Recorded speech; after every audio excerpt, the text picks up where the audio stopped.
കേരളത്തിൽ UDF തരംഗം. വോട്ടെണ്ണൽ പുരോഗമിക്കുമ്പോൾ വ്യക്തമായ ലീഡോടെ UDF ഭരണം ഉറപ്പിച്ചു.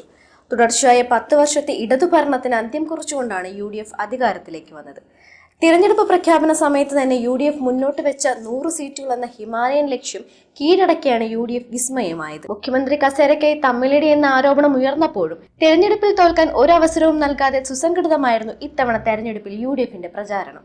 സെഞ്ചുറി അടിച്ച് ഭരണത്തിലെത്തുമെന്ന VD സതീശന്റെ വാക്കുകളെ കേരളമപ്പാടെ നെഞ്ചിലേറ്റിയ കാഴ്ചയാണ് ജനഹിതം പുറത്തു വന്നപ്പോൾ ദൃശ്യമായത്. ഇടതിന്റെ പരമ്പരാഗത കോട്ടകൾ തകർത്തുള്ള ജയമാണ് UDF പലയിടത്തും സ്വന്തമാക്കിയത്. കേരളത്തിൽ പുതിയ സർക്കാർ രൂപീകരണത്തിനുള്ള നടപടികൾ Congress high command വേഗത്തിലാക്കി.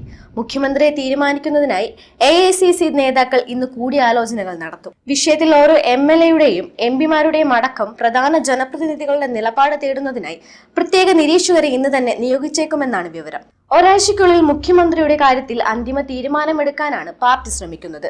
KC Venugopal, VD Satheesan, Ramesh Chennithala എന്നിവരെ മുഖ്യമന്ത്രി സ്ഥാനത്തേക്ക് പരിഗണിച്ചേക്കും. അന്തിമ തീരുമാനത്തിനായി ഹൈക്കമാൻഡ് നിരീക്ഷകരെ ഇന്ന് തീരുമാനിക്കും. 5 വർഷം പ്രതിപക്ഷ നേതാവ് എന്ന നിലയിലുള്ള പ്രവർത്തനം, ടീം UDFനെ ഒരുക്കിയതിൽ നിർണായക പങ്ക് എന്നിവ VD സതീശന് മുഖ്യമന്ത്രി സ്ഥാനത്തേക്ക് കരുത്താകും. 25 വർഷമായി പറവൂർ മണ്ഡലത്തെ പ്രതിനിധീകരിക്കുന്നു. പ്രവർത്തകർക്കിടയിൽ സ്വാധീനം, ലീഗ് അടക്കമുള്ള ഘടകകക്ഷികളുടെ പിന്തുണ, കൃത്യതയാർന്ന ഇലക്ഷൻ മാനേജ്മെന്റ് എന്നിവയും VD സതീശന് ഗുണം ചെയ്യും.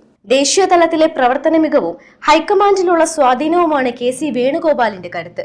വിമതരെ അനുനയിപ്പിച്ചു നീക്കം, UDF സഖ്യ ഏകോപനം, സോഷ്യൽ എഞ്ചിനീയറിംഗ്, അതൃപ്തരെ UDFൽ എത്തിച്ച നീക്കം എന്നിവ KC വേണുഗോപാലിനെ തുണയ്ക്കുമോ എന്ന് കണ്ടറിയണം. സംസ്ഥാന ദേശീയ രാഷ്ട്രീയത്തിലെ പ്രവർത്തന മികവും AICC നേതൃത്വവുമായുള്ള അടുത്ത ബന്ധവുമാണ് ചെന്നിത്തലയ്ക്കുള്ള പ്ലസ് പോയിന്റ്. പ്രവർത്തകർക്കിടയിൽ സ്വാധീനം, സഖ്യകക്ഷികൾക്കിടയിലെ സ്വാധീനം, നിയമസഭയിലും പാർലമെന്റിലും ദീർഘകാലത്തെ സേവനം, MLAമാർക്ക് പുറമെ MP-മാരോടും മുതിർന്ന നേതാക്കളോടും നിരീക്ഷകർ സംസാരിക്കും. എല്ലാ റിപ്പോർട്ടുകളും വിലയിരുത്തിയ ശേഷം അന്തിമ തീരുമാനം പ്രഖ്യാപിക്കുക. നിലവിൽ ആരുടെയും പേര് പാർട്ടി തള്ളിക്കളയുന്നില്ല.